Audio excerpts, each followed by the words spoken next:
I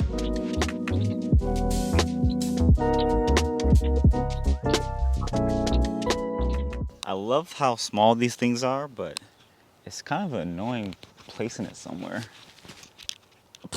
Sorry. Anyway, what's up, y'all? It's your boy Joshua Martin. Welcome back to the video. I think this is going on Instagram and YouTube. All the things. Right now, I'm actually in PA with my wife and family, my daughter too.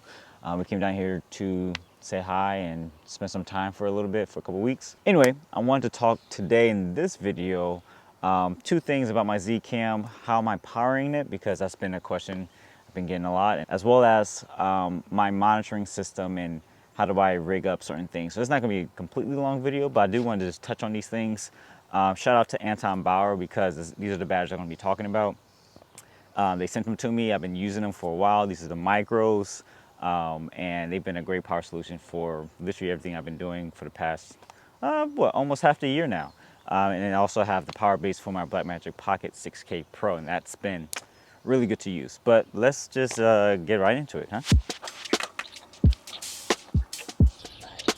In case y'all didn't know, I grew up here in Pennsylvania. I live in a small town called Pine Forge. Went to school here, lived here literally all my life until I went to college. So there's a fun fact. Anyway, batteries. Actually, before I get into batteries, let's talk about how I'm using this plate. When I'm just really shooting for myself or shooting really just light stuff, if I don't need to do any breakouts to like other monitors or wireless transmissions, this is literally the rig I prefer to run. Super simple, one cable, and everything just runs flawlessly. So it starts with this guy. This is the Tilta VMount Plate. My daughter's in the background. The Tilta VMount Plate. This is the V2. I had the version 1. It's a lot longer. I'll probably put up a photo here, but it's a lot longer. And that is good and bad. The first version, I used it for a while, but what I ran into is that it made the rig really long, and so I had to kind of balance it out with, you know, whatever lenses and stuff on the side. This I like a lot better. It's much more flush to the rig itself, to the camera itself. The downside, obviously, there's the sun. I'm just going to crank this down. I'm kind of trusting this autofocus on my XS10 Rambling battery plate. The downside of this battery plate, and I'm actually just show you right here. So as you can see here, let me just take this off. This plate goes on the back of the Z-Cam, slips right in. Always be careful because these nubs are plastic. Make sure it's in there, falls right in. The HDMI port for the Z-Cam is right on the back of the camera. Sits right up here, so you can see. So with this plate, obviously it's going to block that. But for me, that's completely fine. And I'll tell you why, because as you've seen it, I run my camera off of my monitor, which is my phone. And it just needs a USB-C cable on the opposite side. This is so clunky, my bad guys. I use my USB-C cable, which connects here. And this is important. This is a right angle USB-C because right angle, all the things. Because it can actually fit nice and snug that way, so it can just break out this way. And you can pick these up on Amazon. I picked up like a bunch. I have the braided ones just to be a little more durable. So there's that. But anyway, getting back to this. Yeah, so I love how flush this is. It makes it super compact now. And then this allows me to use VMount batteries. Now, obviously, with the first version, it stuck out a lot further, almost like this. And if you had bigger batteries, you were more prone to this snapping or breaking off. I've seen some horror stories, but this being closer makes it a lot better. But using batteries like the micro batteries or just small batteries makes the weight and the balancing a lot better. So these are the batteries I use. These are the Anton Bauer Titan batteries, the micros. So this is the 45. Look how small the 45 is. I made a couple posts about this. You guys seen this. You guys know what I use. But this is the 45. Here's the 90. And then here's the 150. This is the largest. This is crazy how small this 150 is, because I had the original Titan batteries, and they're big blocks basically. But having this range, these sizes, makes it a lot easier to manage the weight.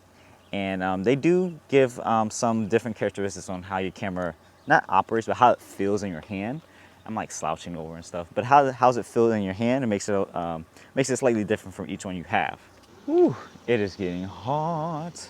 So okay, I guess I'll just go over a few of the features real quick. So each battery has a D tap here out and a USB as well. And then, well, I do miss having like the digital clock on the side to see your runtime. But if you press and hold, it's hard to see, but if you press, not hold, but if you press it, you can see the light up, and those green bars will indicate, you know, how much battery you have left. Cool little thing, so these are travel compatible, but you can put these to sleep. So you just press and hold, and the green bars just go down, and then now it's asleep, so there's no power cycling or anything like that. That's kind of cool. The Z-Cam actually runs batteries really well. It doesn't drink a lot. So I could probably squeak out 2.5 hours of this. I don't know the math. 2.5 hours, and then of course it increases. I can go all day, almost an 8-hour day, 9-hour day with just the 150 watt hour. So the sweet spot is the 90 in terms of weight and size. And we got FedEx coming down here.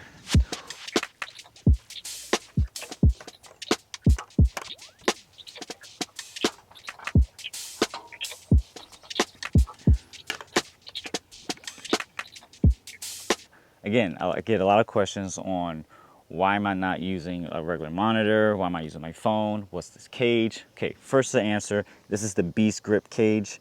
Freaking love this cage. It has a ton of 1/4-20s. I put a NATO rail at the bottom so I can just easily take off the phone and put it back on to this specific build. This is all small rig parts here, so it's a small rig.